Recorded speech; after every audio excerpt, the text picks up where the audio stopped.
aleluia, aleluia, aleluia, aleluia, aleluia.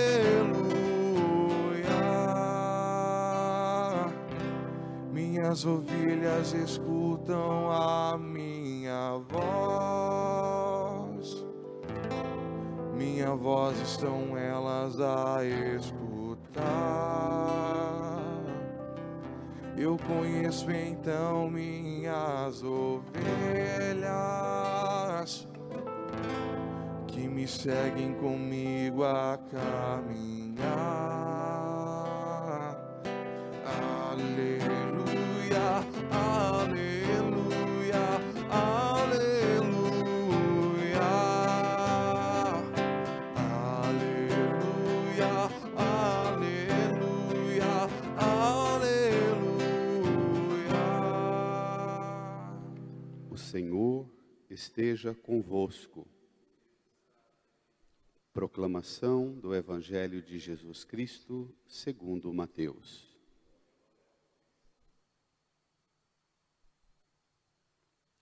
Naquele tempo, Jesus disse aos sacerdotes e anciãos do povo: Que vos parece?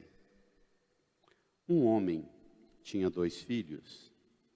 Dirigindo-se ao primeiro, ele disse: Filho, vai trabalhar hoje na vinha. O filho respondeu: Não quero. Mas depois mudou de opinião e foi. O pai, dirigindo-se ao outro filho, e disse a mesma coisa. Este respondeu: Sim, senhor, eu vou. Mas não foi. Qual dos 2 fez a vontade do pai? Os sumos sacerdotes e os anciãos do povo responderam: O primeiro. Então Jesus lhes disse: Em verdade vos digo que os cobradores de impostos e as prostitutas vos precedem no reino de Deus. Porque João veio até vós num caminho de justiça, e vós não acreditastes nele. Ao contrário, os cobradores de impostos e as prostitutas creram nele. Vós, porém, mesmo vendo isso, não vos arrependestes para crer nele. Palavra da salvação.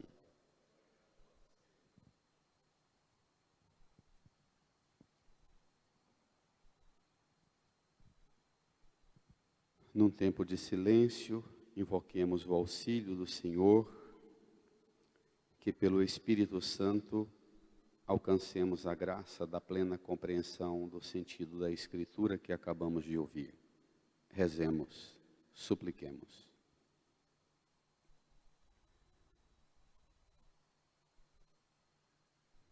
Amém.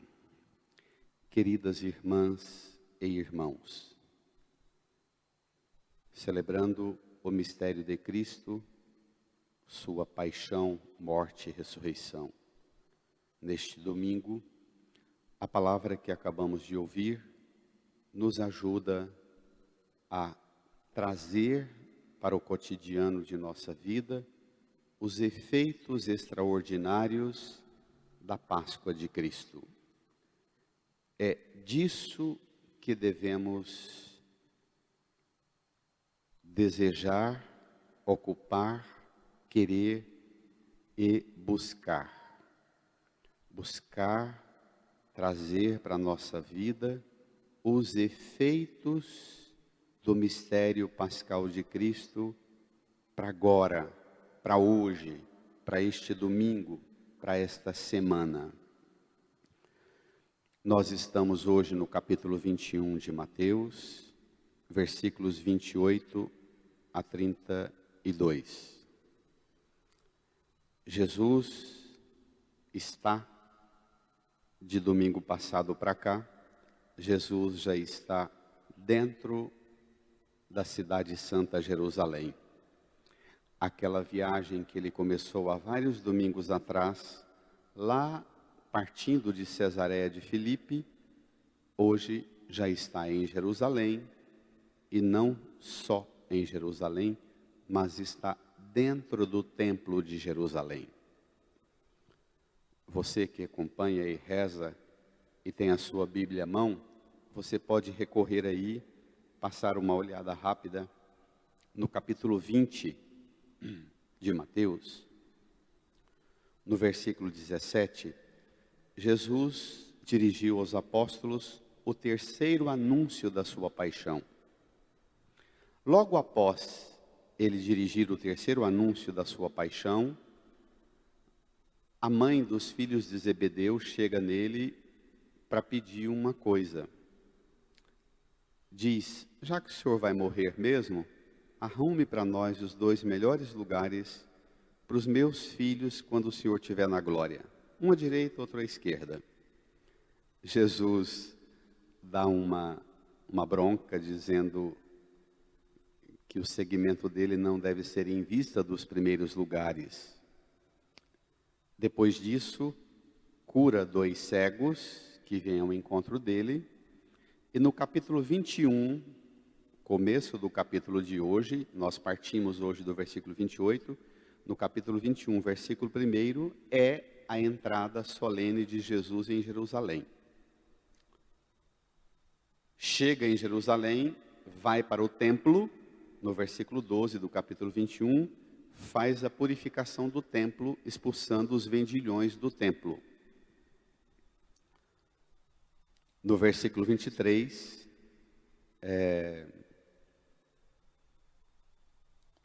Jesus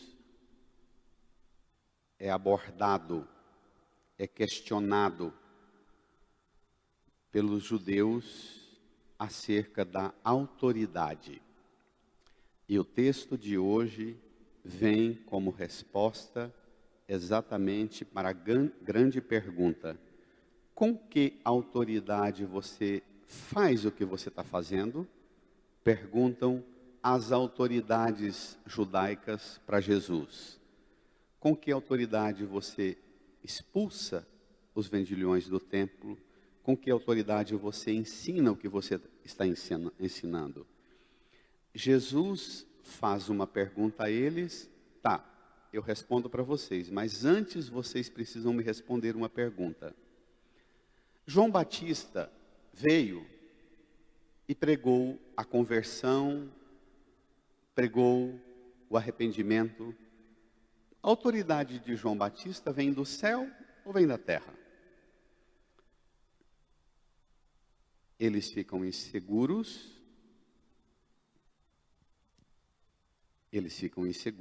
Preferem não responder. Se diz que a autoridade de João Batista não existe, eles ficam com medo da multidão reagir contra eles. Se diz que vem do céu, eles ficam com medo deles mesmos ter que acreditar em Jesus. E aí Jesus diz assim: tá bom, como vocês não respondem acerca da autoridade do batismo de João, se ele vem do céu ou dos homens, também eu não respondo para vocês. E aí ele faz uma pergunta, depois de recusar responder acerca da autoridade dele. Ao invés de desenvolver o tema da autoridade, ele desenvolve o tema da obediência à autoridade. Vamos lá? No texto de hoje. Versículo 28. Naquele tempo, Jesus disse aos sacerdotes e anciãos do povo. Os sacerdotes, os sumos sacerdotes, os anciãos e os escribas formavam o sinédrio. Lembra?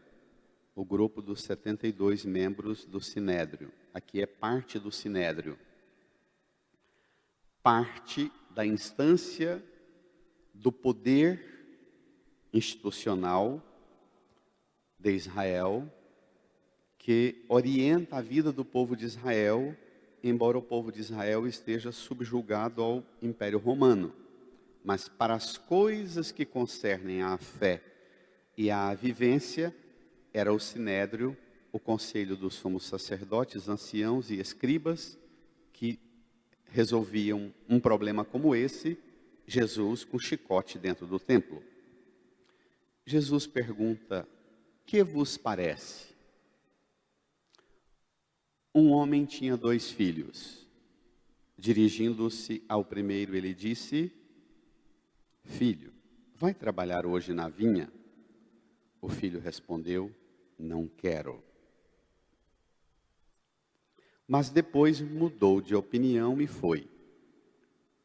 O pai dirigiu-se ao outro filho e disse a mesma coisa. Ele respondeu: sim, senhor, eu vou, mas não foi. Essa história, o pai e 2 filhos, lembra a parábola do pai misericordioso, do filho pródigo e do filho que volta do campo.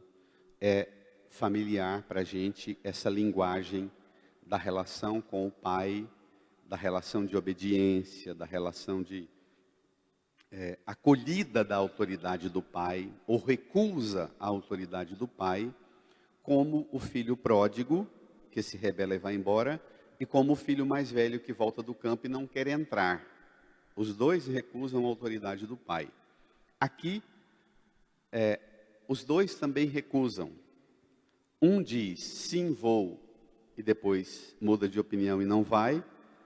O outro diz, não vou, mas depois vai. De imediato, e logo depois, há uma recusa por parte dos 2. Porque o tema da fé, por excelência, é perscrutar, investigar, buscar, compreender qual é a vontade de Deus para nós. Qual é a vontade nossa para Deus? Isso não é problema tanto para a fé. As religiões se multiplicam e toda religião que é inventada e criada, toda igreja que é fundada com um propósito. Aqui nós prometemos que Deus vai fazer o que você quer. Não tem uma religião que não tenha nascido e repercutido no mundo, não tem uma igreja fundada que não seja. Aqui, irmão, nós temos um modo de organizar e um modo de culto que se você fizer as etapas certinhas, você consegue de Deus o que você quer. Mas o problema da fé não é você conseguir de Deus o que você quer. O problema da fé é você conhecer a vontade de Deus e Deus conseguir de você o que Ele quer. Esse é o problema da fé.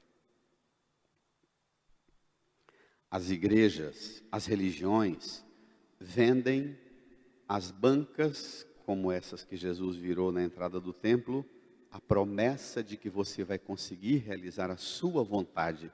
E existe até um Deus todo-poderoso que faz por você, a partir de protocolos rituais, o que você quer. O tema da vontade humana.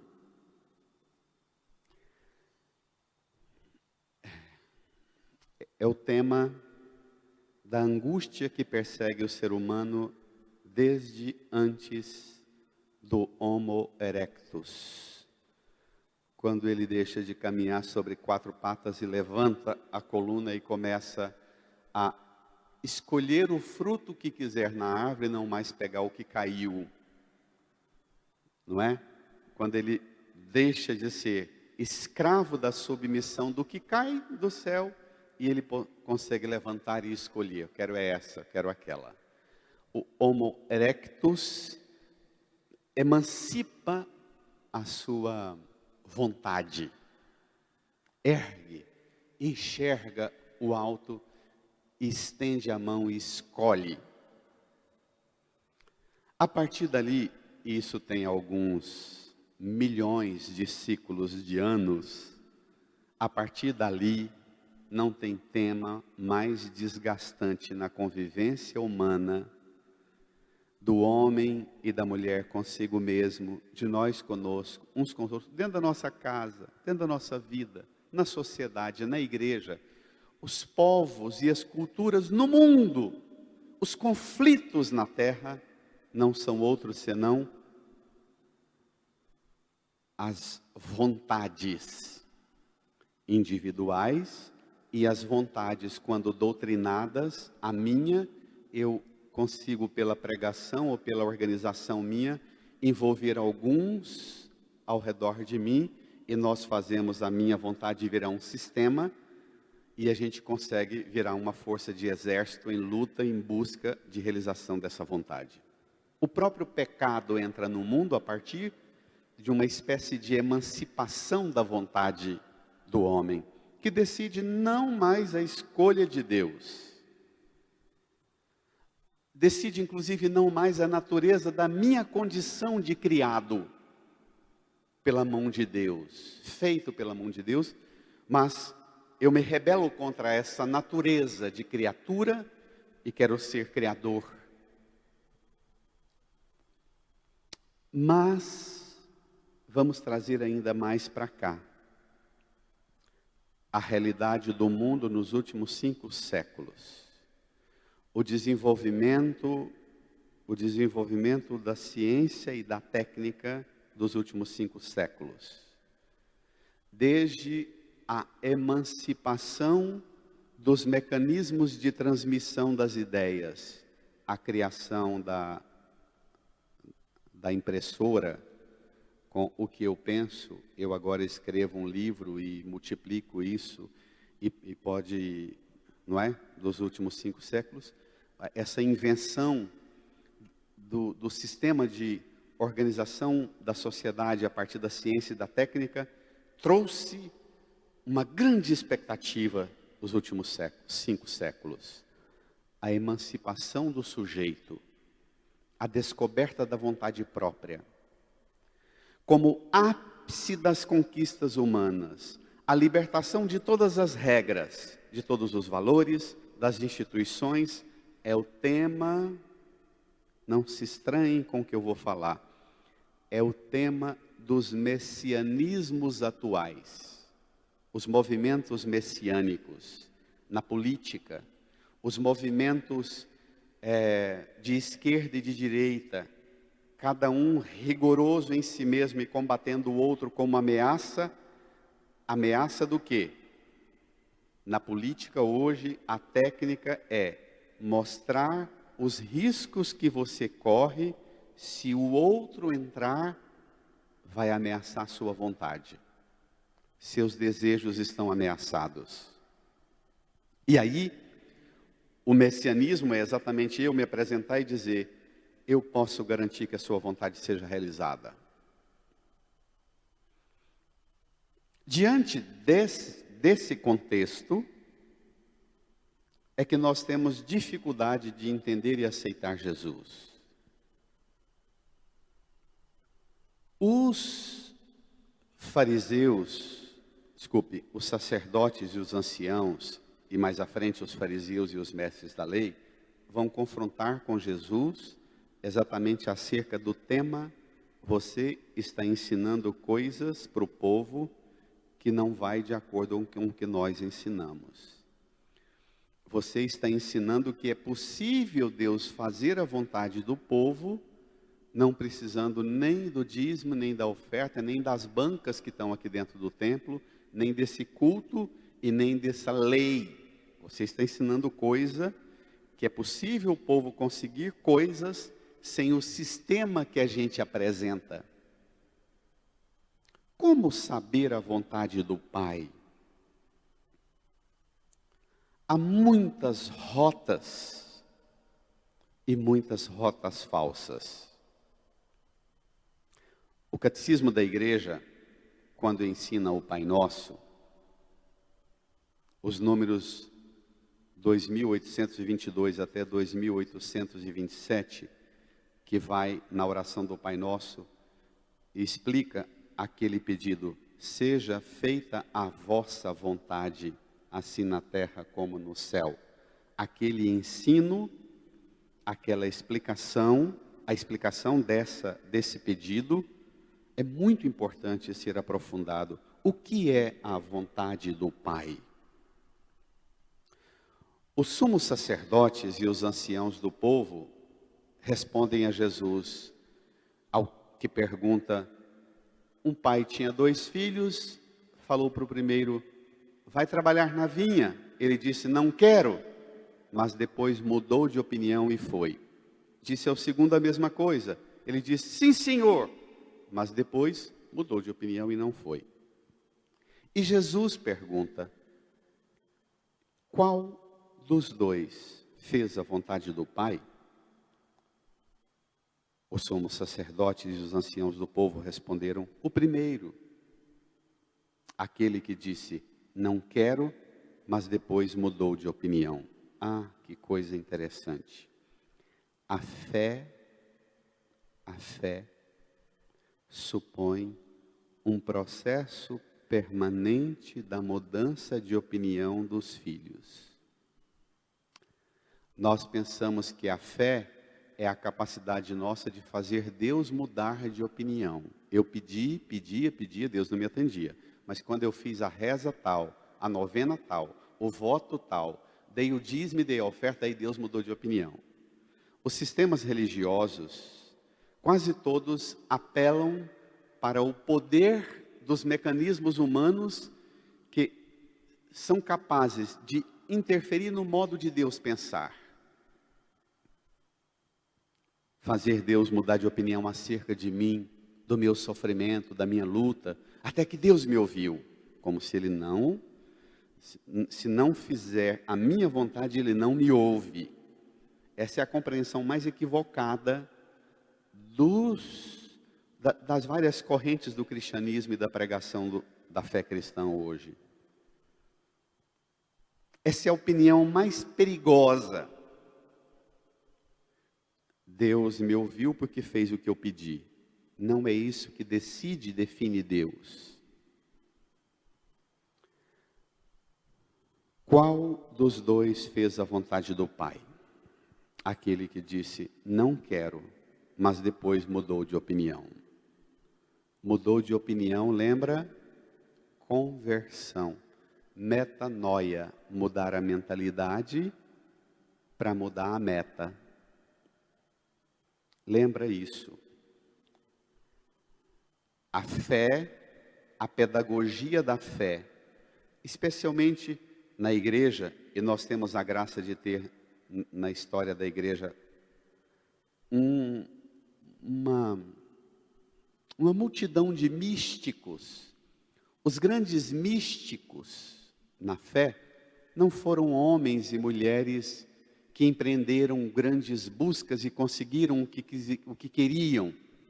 Os grandes místicos se tornaram homens e mulheres contemplativos e buscadores dessa aproximação da própria vida com o querer de Deus, da acolhida do querer de Deus. Em Cristo, a vontade do Pai se realiza plenamente. Qual dos 2 fez a vontade do Pai? Em Cristo, a vontade do Pai se realiza plenamente. Os sumos sacerdotes, ao responderem: o primeiro, aquele que disse: não quero, porque eles estão brigando com Jesus, que acabou de brigar com eles, com os chicotes, expulsar os vendilhões do templo, virar as bancas. Então Jesus lhes disse: em verdade vos digo, talvez uma das sentenças da Bíblia, do Novo Testamento, mais enigmáticas, uma das sentenças mais difíceis e facilmente interpretada de forma equivocada. Em verdade vos digo que os cobradores de impostos e as prostitutas vos precedem no reino de Deus. Os cobradores de impostos eram odiados pelos judeus, especialmente os sacerdotes e os anciãos, porque eles mexiam na parte mais nobre, nos bens dos judeus. E as prostitutas mexiam na honra do corpo dos judeus. E Jesus diz que esses dois grupos, cobradores de impostos, que representam o sistema pagão do Império Romano, a força violenta e opressora de um povo que taxava o imposto violento por onde chegava, para servir o sistema do Império Romano que prestava culto ao imperador, e o imperador era tratado como um Deus vivo e atual e que senta no trono. Então, é a espécie de idolatria mais perversa. E a prostituta representa aquela força do pecado que suja e contamina o corpo da pessoa. Cobrador de imposto, os bens, a prostituta, o corpo. Jesus diz que eles vos precedem no reino, que na fila, no dia da entrada no céu, no dia da entrada no reino dos céus, aquela romaria gigantesca da multidão da terra e do mundo, caminhando como o povo de Israel para a entrada na terra prometida, no dia da entrada dos eleitos salvos, na entrada do reino dos céus, vai ter uma equipe organizando essa entrada, que não vai ser tão bagunçada assim. Vai ter uma equipe dizendo: primeiro vocês ficam para trás, fiquem de lá, por favor, recuem mais. Os sacerdotes e os anciãos vão serem recomendados: por favor, vão para o fim da fila. Primeiro, os cobradores de impostos e as prostitutas, esses entram primeiro, entram antes, vos precedem. Cuidado para a gente não fazer uma interpretação equivocada e terminar esse domingo fazendo uma apologia aos pecadores públicos. Porque aqui Jesus não está fazendo uma apologia aos pecadores públicos. Jesus está dizendo, e ele explica agora, por que as duas categorias de gente pecadora mais nojenta, na perspectiva do povo do Antigo Testamento, vai preceder, vai entrar antes que o sacerdote e antes que os idosos no reino. Por uma razão. Porque João veio até vós num caminho de justiça, e vós não acreditastes nele. Ao contrário, os cobradores de impostos e as prostitutas creram nele. Crer significa mudar de opinião. Escutaram a pregação de João Batista e mudaram de opinião. Como o filho mais velho, que disse, não quero, mas depois mudou de opinião e foi. Os cobradores de impostos e as prostitutas são símbolos de quem é capaz de mudar de opinião. No reino dos céus entra gente que é capaz de mudar de opinião. De novo, repito, nós pensamos que a fé, que a igreja, que a religião é um mecanismo para fazer Deus mudar de opinião e realizar nossa vontade. E a fé, a igreja, a religião, ela tem a função de capacitar-nos e qualificar-nos para que nós mudemos de opinião. Somos nós que precisamos escutar a pregação e mudar de opinião.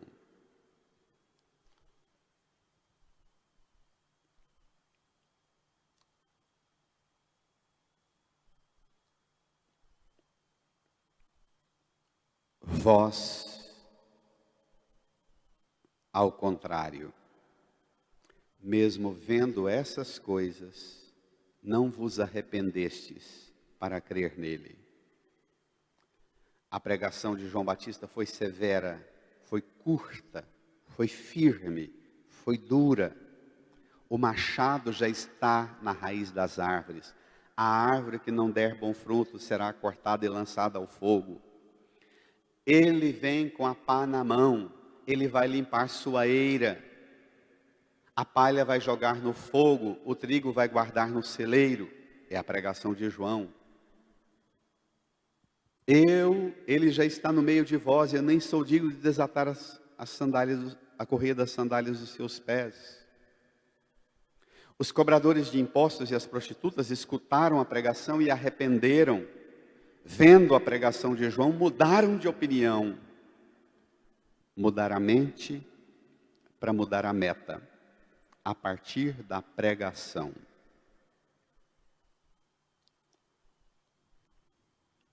Irmã, irmão, nós temos hoje uma dificuldade ainda maior. Nós, anciãos e sacerdotes e mestres da lei e fariseus das igrejas e religiões de hoje, nós não nos reconhecemos como necessitados de ouvir a pregação. Nós não reconhecemos portadores de realidade de pecado e necessitados de uma conversão e de uma mudança.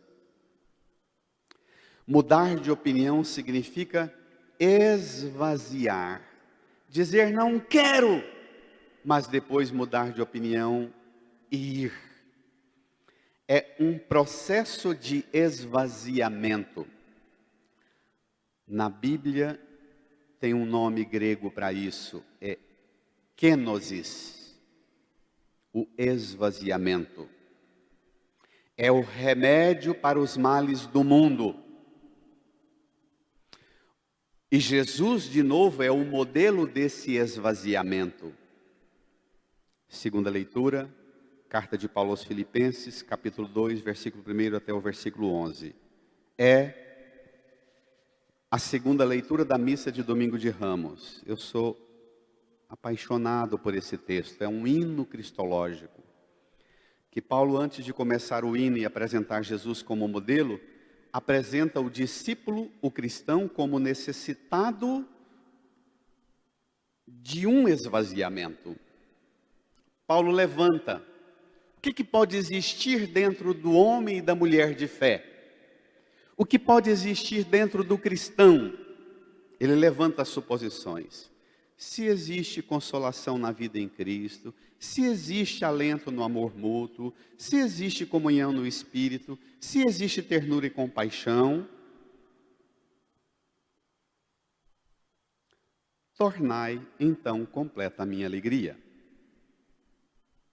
Se existe consolação, alento no amor mútuo, comunhão no Espírito, ternura e compaixão, aspirai a mesma coisa, unidos no mesmo amor, vivei em harmonia, procurando a unidade.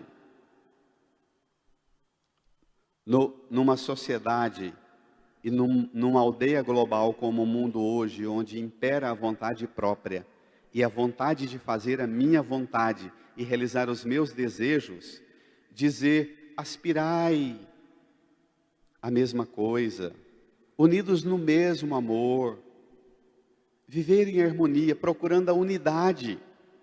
Não tem nada mais estragado e ferido do que a unidade do cristianismo e da igreja hoje. Paulo apresenta o remédio. Nada façais por competição ou vanglória, mas com humildade. Cada um julgue que o outro é mais importante. E não cuide somente do que é seu, mas também do que é do outro. Nós vivemos anos e anos aqui no Brasil, chamados a não cuidar só do seu quintal, mas também do que é do quintal do outro, não jogar o nosso lixo no lote baldio, ou no quintal do vizinho que não mora ninguém do lado de cá, ou em cima do telhado, por causa da dengue, não é? até que chegamos na pandemia. Você não tem perigo mais de contaminar pegando coronavírus, mas higienize a sua mão, use máscara, higienize seu pé a hora que você voltar da rua, a hora que você for entrar na igreja, ou sair da igreja, entrar no mercado ou sair do mercado, pensando no outro.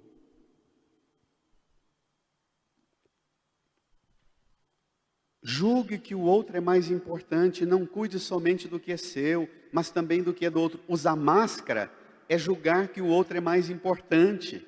Higienizar os pés, as mãos, as compras, é julgar que o outro é importante, que eu não tenho o risco de me contaminar com o coronavírus, mas eu preciso considerar o outro. Viver assim, considerando que o outro é mais importante, não cuidando somente do que é meu, cuidando também do que é do outro, o remédio, Paulo diz, tende entre vós os mesmos sentimentos que existem em Jesus Cristo. Por dentro de você, os sentimentos de Cristo. E olha que não fala as convicções e as razões. Porque os sentimentos derivam das convicções e razões. Às vezes a gente põe a doutrina, mas não põe o sentimento. Na doutrina a gente vive a rigidez da doutrina, da norma, da regra. Mas a gente não envolve a doutrina, a norma e a regra com o sentimento. Nós precisamos colocar em nós o sentimento de Jesus. Unir razão com afeto é fundamental. Como é que a gente vive tendo os mesmos sentimentos que existe? O verbo está no presente, em Jesus Cristo, que existe. Aí Paulo dá a receita da kenosis. Jesus Cristo, existindo em condição divina, não fez do ser igual a Deus uma usurpação, mas esvaziou-se a si mesmo, assumindo a condição de escravo, tornando-se igual aos homens, encontrado com aspecto humano, humilhou-se a si mesmo, fazendo-se obediente até a morte, morte de cruz. Para quê? Para fazer a vontade do Pai. Qual é a vontade do Pai? Ver o filho sofrer e ter prazer dizendo, meu filho é obediente e sofre? Não. Ver o filho operar a obra da salvação do mundo. Cuidado para você não desenvolver uma espiritualidade de masoquismo, não é? Achando que sofrer é o que Deus quer de mim, porque Jesus foi obediente, Jesus foi escravo, sofreu, então o Divino Pai Eterno quer que eu sofra, que eu seja obediente. Você tem que olhar a meta. O sofrimento tem uma causa, o sofrimento só tem sentido se ele opera uma realidade nova. O sofrimento de Cristo opera uma realidade nova, a nossa salvação, a salvação do mundo. Jesus esvaziou-se a si mesmo, sendo eterno, tornou-se limitado. Sendo alguém que participa da plenitude da realidade divina, sujeitou-se ao tempo e ao espaço. Sendo Senhor, participou de toda a criação, o prólogo de João, de tudo que foi feito, ele estava lá participando de toda a criação. Nada do que foi feito sem a participação dele. Sendo Senhor, se fez servo. Essa é a kenosis, é o esvaziamento da própria vontade e a aceitação e a acolhida da vontade divina. Irmã, irmão, vou te passar algumas pistas da vontade divina. O que é a vontade divina? Quando Jesus fala para os sacerdotes e anciãos, não vos digo com que autoridade faço essas coisas, mas apresento a vocês uma pergunta. Qual dos filhos fez a vontade do Pai? O que falou não quero, mas depois mudou de opinião e foi? ou aquele bonitinho que falou, sim senhor, eu vou, estou indo, mas depois o pai sai, ele pega o celular e vai para as redes sociais, esquece do serviço e do trabalho e fica o dia inteirinho nas redes. Não é isso? Jesus propõe esta parábola apresentando-nos um modelo. E você pode pensar que os cobradores de impostos e as prostitutas são modelo, mas são modelos de quem muda de opinião.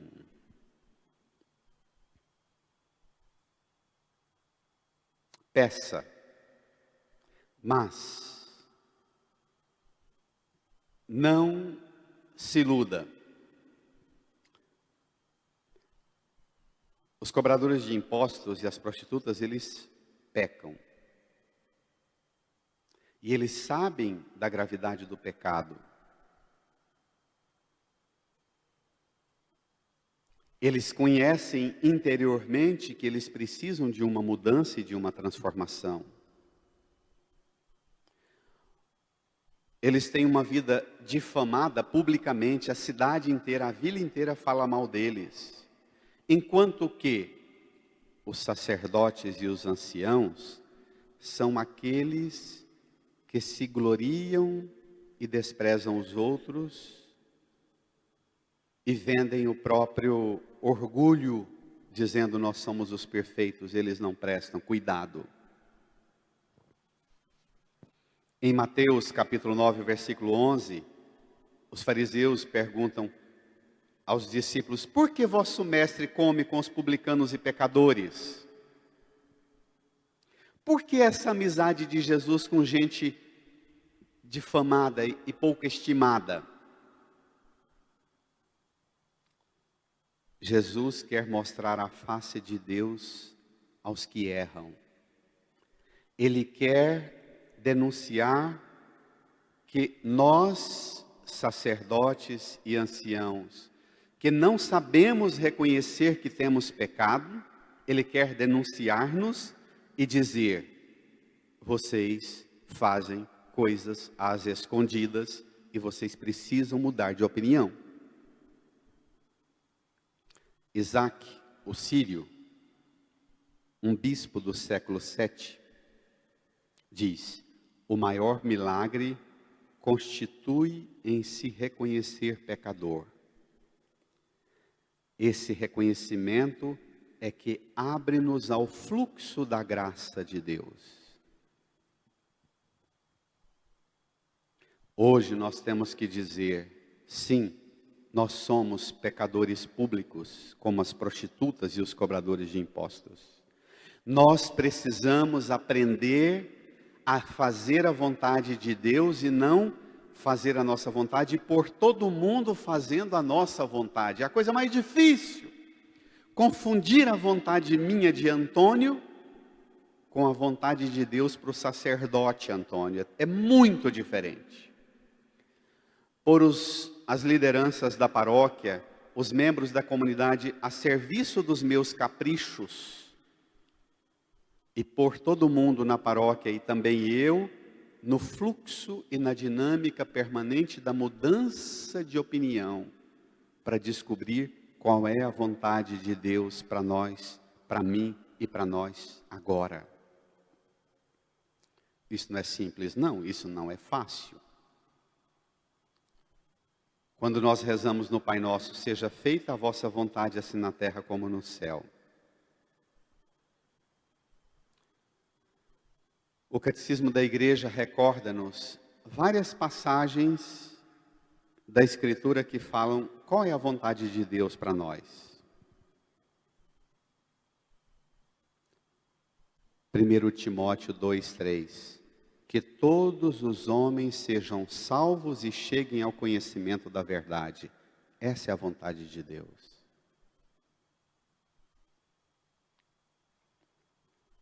Segundo Pedro 3:9, capítulo 3, versículo 9. Que ninguém se perca. Evangelho de João, capítulo 13, versículo 34. A vontade do Pai é que nos amemos uns aos outros assim como Jesus nos amou. Deus nos deu a conhecer o mistério de sua vontade, conforme decisão prévia que lhe aprouve tomar, a de em Cristo encabeçar todas as coisas. Nele nós somos predestinados pelo propósito do próprio Deus à sua vontade, porque fomos feitos a herança de Deus. Nós somos a herança de Deus. Essa é a sua vontade, que sejamos feitos a sua herança. Efésios 1:9. Seguintes. No Cristo, Catecismo da Igreja 28 e 24. No Cristo e por sua vontade, a vontade do Pai foi realizada completa e perfeitamente uma vez por todas. A carta aos Hebreus, capítulo 10, versículo 7, diz que Jesus, ao entrar no mundo, ele diz: faço sempre o que lhe agrada. Eis-me aqui, eu vim, ó Deus, para fazer a tua vontade. João 8, 29, eu faço o que agrada ao meu Pai. Na oração da agonia, no Horto das Oliveiras, Jesus reza, não é? Afasta de mim esse cálice, e depois brada: não a minha vontade, mas a tua vontade seja feita, ó Pai. Gálatas 1:4. Se entregou a si mesmo pelos nossos pecados, segundo a vontade de Deus, para que sejamos salvos. Essa é a vontade de Deus, que sejamos salvos. Hebreus 10:10. Graças à vontade de Deus, somos santificados pela oferenda do corpo de Cristo na cruz. A vontade de Deus é que sejamos santificados. A oferta de Cristo na cruz é para que sejamos santificados. Nós aprendemos que religião é um lugar onde a gente vai fazer a vontade da gente, conseguir o que a gente quer. Eu me apego com Deus, com Nossa Senhora, com o Divino Pai Eterno, com os santos, com as santas, com as rezas, com as novenas, com os dízimos e com as ofertas, e eu vou realizar a minha vontade. Meu sonho é. Mas a revelação bíblica é que é Deus apresentando a vontade dele para nós, e a vontade dele para nós é que, pela oferenda do corpo de Jesus na cruz, sejamos santificados. Hebreus 10:10. Jesus, embora sendo filho, aprendeu o que significa obediência por aquilo que sofreu. Pedimos ao nosso Pai eterno que una nossa vontade à vontade do seu Filho, para realizar sua vontade, seu plano de salvação para a nossa vida e a vida do mundo. Quando rezamos o Pai Nosso, nós reconhecemos que nós somos radicalmente incapazes de fazer a vontade de Deus. Mas quando rezamos o Pai Nosso, unidos a Jesus e com a força do Espírito Santo, podemos entregar-lhe nossa vontade e decidir-nos a escolher o que o Filho do Pai Eterno sempre escolheu: fazer o que agrada o Pai. Difícil, né? Não é simples, não. Essa pregação e esse ensino e esse evangelho não aumenta dízimo e oferta, não. Não aumenta, não lota a igreja, não. Porque essa disciplina de aproximar ajustar e entregar a nossa vontade para que ela se aproxime e cole na vontade de Jesus e a nossa vontade se converta em vontade de Jesus, fazer o que agrada ao Pai. Não é simples. Um pregador do século II, Orígenes, diz assim: aderindo a Cristo,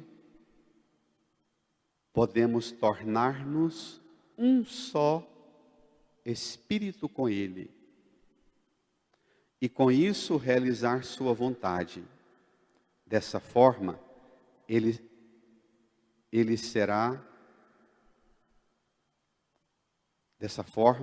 ela será perfeita na terra como no céu. Realizar a vontade do Pai, fazer a vontade do Pai, unindo-nos a Cristo, a vontade do Pai vai ser perfeita na terra e como é perfeita no céu. Seja feita a vossa vontade em mim, em nós, na terra e no céu, a fim de que dela seja banido, e por ela, pela vontade de Deus, seja banido o nosso erro, a nossa fraqueza, o nosso pecado, a nossa corrupção de cobradores de impostos, a nossa corrupção de prostituição, banida de nós a realidade de pecado, e a virtude floresça novamente, a terra não mais seja diferente do céu. São João Crisóstomo. Fiquei tão encabulado com isso, de que a terra não seja diferente do céu. O que acontece lá é o que acontece aqui. Tão impressionante isso. Pela oração é que podemos discernir qual é a vontade de Deus. Romanos 12:2, Efésios 5:17. Pedir a graça para obter a perseverança, para cumprir a vontade de Deus. Hebreus 10:36.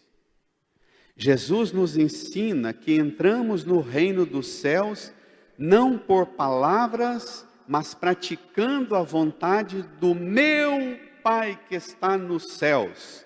Mateus 7:21. Se alguém faz a vontade de Deus, a este Deus escuta.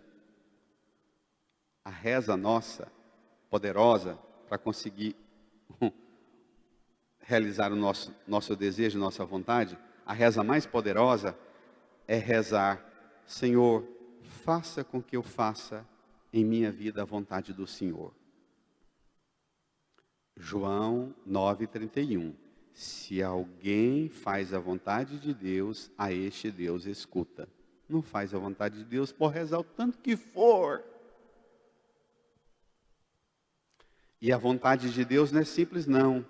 É que vos ameis uns aos outros, assim como eu vos amei. Como o Pai me ama, eu vos amei. A vontade de Deus é amor. É mais do que andar a pé daqui, a Aparecida do Norte ou em Trindade. É mais do que dízimo e oferta. Muito mais. Quando nós rezamos, Santo Agostinho, seja feita a vossa vontade, assim na terra como no céu,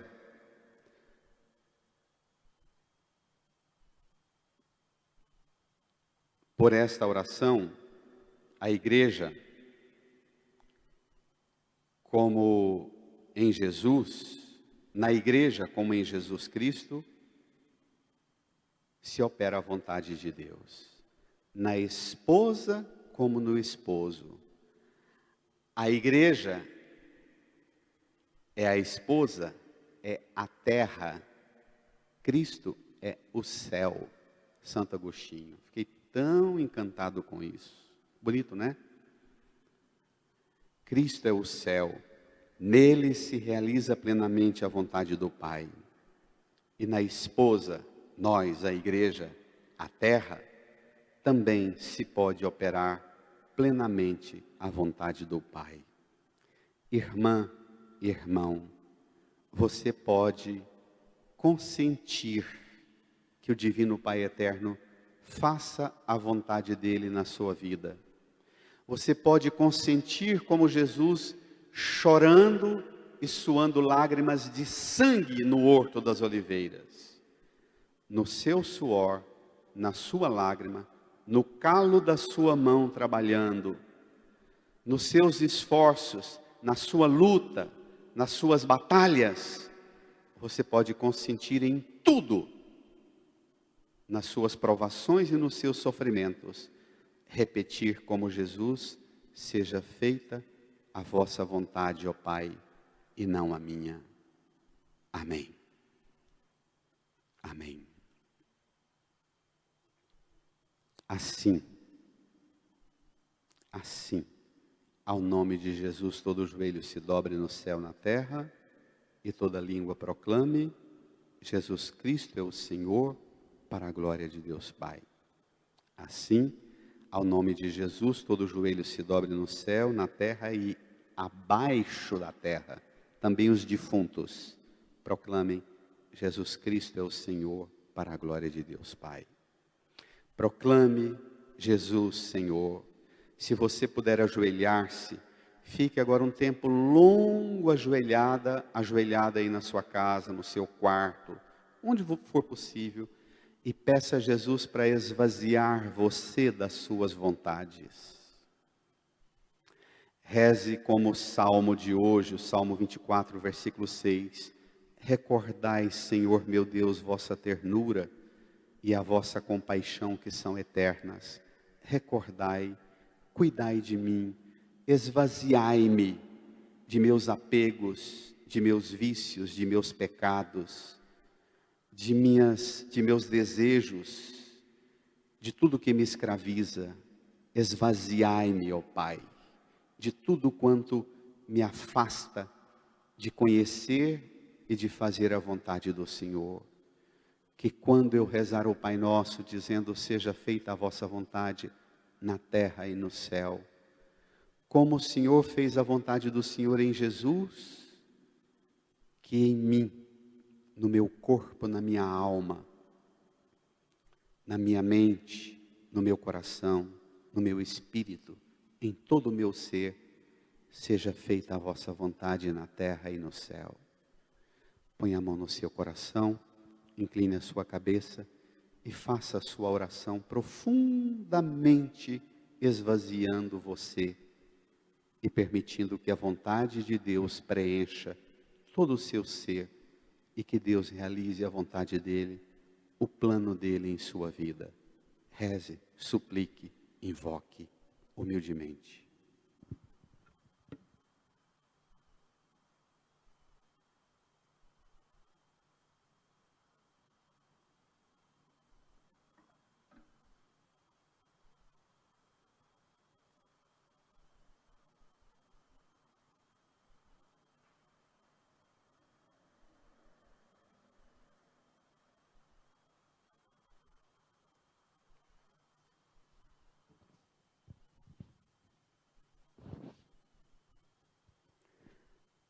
Com toda confiança professemos: creio em Deus Pai Todo-Poderoso, Criador do céu e da terra, e em Jesus Cristo, seu único Filho, nosso Senhor, que foi concebido pelo poder do Espírito Santo, nasceu da Virgem Maria, padeceu sobre Pôncio Pilatos, foi crucificado, morto e sepultado, desceu à mansão dos mortos, ressuscitou ao terceiro dia, subiu aos céus, está sentado à direita de Deus Pai Todo-Poderoso, donde há de vir a julgar os vivos e os mortos.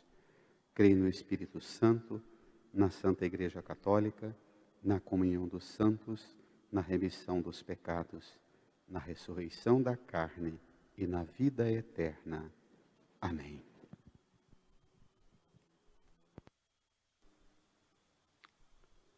Irmã, irmão, terminada a celebração, invoquemos a graça da bênção de Deus, que nos faça ter coragem de mudar de opinião, que nos faça ter coragem de renunciar a nós mesmos e pôr as nossas melhores vontades de lado as nossas piores vontades do lado e pôr na nossa vida, no centro da nossa vida, a vontade de Deus. Invoquemos com toda liberdade, aceitando a vontade do Senhor. O Senhor esteja convosco. Inclinai-vos para receber a bênção. Que Deus Todo-Poderoso vos livre sempre de toda adversidade e derrame sobre vós as suas bênçãos. Amém. Torne os vossos corações atentos à sua palavra, a fim de que, fazendo a sua vontade, transbordeis de alegria divina. Amém. Assim, abraçando o bem e a justiça, possais correr sempre pelo caminho dos mandamentos divinos e tornar-vos co-herdeiros dos santos. Amém. Abençoe-vos Deus Todo-Poderoso, Pai e Filho e Espírito Santo. Um bom domingo, uma feliz semana. Fique em paz, que o Senhor sempre vos acompanhe. Graças a Deus.